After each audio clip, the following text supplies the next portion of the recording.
J. Stone and the Curse of Lady Malaga. This is book 1. I'm going to read you a little bit from my book. So here we go.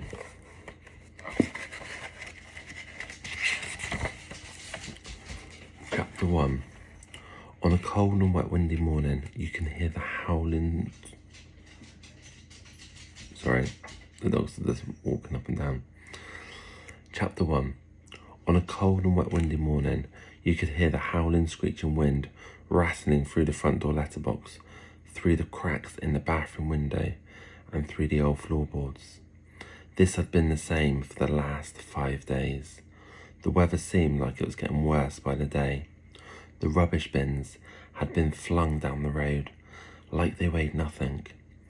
Birds battling to stay in the sky, but losing the fight to fly. This wasn't what you expect to happen on a normal day. When you thought nothing else could happen, it did. It was mid-morning when it happened. Suddenly, there was a flash of bright light across the sky. It covered all the houses upon all of the streets. It was so bright that it caused all the neighbours to run out the safety of their homes to see this strange but beautiful light. It was so bright you couldn't even look at it. In the time it had taken the light to appear, it had vanished. And the weather was back to its normal wet and windy self. It was that bad. People were running back inside their homes. What was happening? This weather continued for at least 2 hours. All I was thinking was how beautiful that beam of light was. What was it, and where did it go? A shrill ring pierced the quietness of the house, and Mum rushed to the phone. A few minutes later, the phone dropped from Mum's hand. Her face has turned an ashen white, like she's seen a ghost. She turned to face me and said, "Oh no!" "What is it?" I replied. "It's happening," Mum said. None of this made sense, and I was getting more confused as time went on. "You need to pack a bag now, quick." By the time I finished throwing some clothes into a bag, I was in a state of bewilderment with what was happening. 1 minute the weather was cold and wet, then the sky was filled with a beam of light. Mum started to scream at me to pack a bag. I was hoping all this was just a dream, and that I would wake up and everything would be as it was on any other day. I could feel the underlining surging through my body, as I didn't know what was going on. We ran to the car and chucked our bags in the boot. Mum closed the boot with a slam, and we both got into the car. Mum couldn't wait to get on the road. The car was filled with the smell of burning rubber. As Mum pulled away, through the window I saw an old lady looking very sad, with tears in her eyes, waving us goodbye. There was a faint dark figure behind the old lady. My eyes must have been playing tricks on me. A few minutes later, Mum had started to calm down. "I'm sorry if I scared you, son. There is something that I need to tell you, but the time isn't right just yet. I didn't mean to panic you, but we needed to get away fast." My heart was beating so fast, I could feel it coming through my chest. Looking out the window, objects just flashed past. That's how fast Mum was driving. A few times during the journey, I kept closing my eyes to try and make sense of what was happening.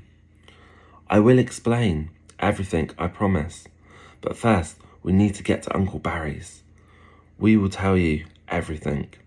Just lie back, fall asleep. I'll wake you when we get there." Uncle Barry lives a few hours away from us, so I lay back and fell asleep. I closed my eyes and began to drift off, thinking of nice things. I must have fallen asleep for what felt like 30 minutes. Then woke up suddenly with Mum shaking my arm.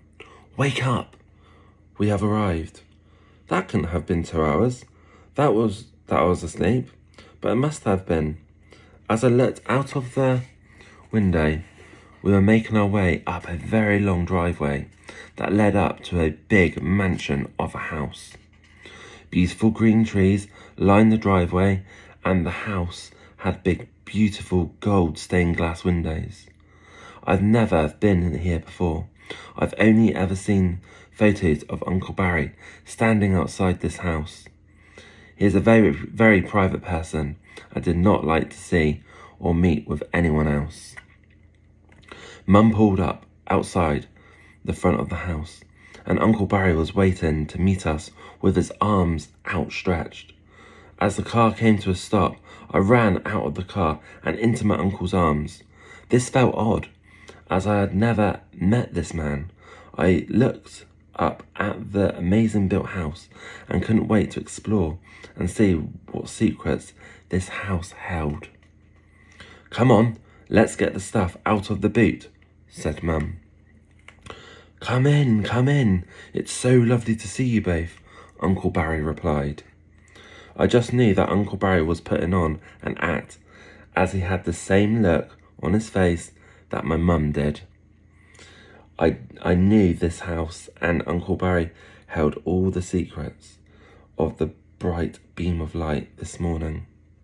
They knew the time had come to reveal the secrets they had been entrusted to keep.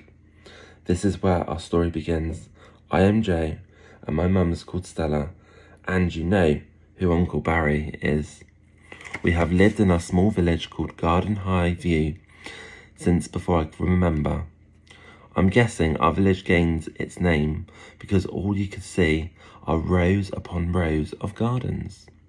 The neighbours are all very friendly, and they are on hand should we ever need any help. I'm just a normal kid who loves playing video games or going out with my friends. To my knowledge, we were a normal family. My dad was never at home. He was always away working. I didn't ask too much. Mum just said he's working, and that was that. Mum rang Dad every night without fail to see how he was getting on. There was an old lady next door, but didn't really see much of her. Mum would always ask to see if she would like anything from our local shop, but she knew if she needed anything, Mum would get it for her. Living a few doors down was a girl called Becky, but she preferred to be called Bex. We would meet up a few times a week, but her parents were very strict with her and limited the time we could spend with each other. We both go to the same school. Our school was called Garden High View. It was okay. The school wasn't too big and the teachers were nice. I didn't really like school much. I just wanted to be at home helping my mum and playing on my games. My greatest wish would be that something would change and I could have the greatest adventure. So there you go. That's a snippet from my book. So I do struggle reading out loud. But I think I've done quite well then. So that's my book 1. It is out on Amazon. The link is in my bio. It's in 3 schools. I've been on radios, and I'm just trying to get my book out there further because I'm looking for a publisher. And the kids, the parents, the adults that have read this book absolutely love it. So this is book 1. I've got book 2. I'm in the process of writing book 3. And quite a few of you from TikTok have ordered the book and said how amazing it is. And I thank you all so much. So, yeah. So, my name is Martin. I'm the author of Joe Stone and the Curse of Lady Malaga. And I did really struggle at school with my dyslexia, and I was in special needs.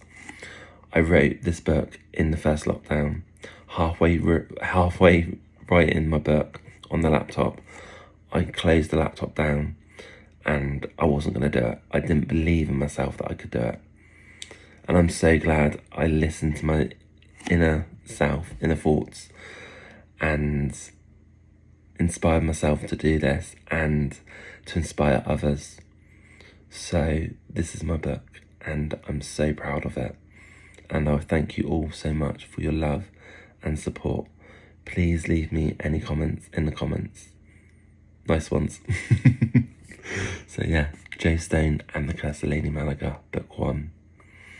and Joe Stone and the Battle of Lady Malaga.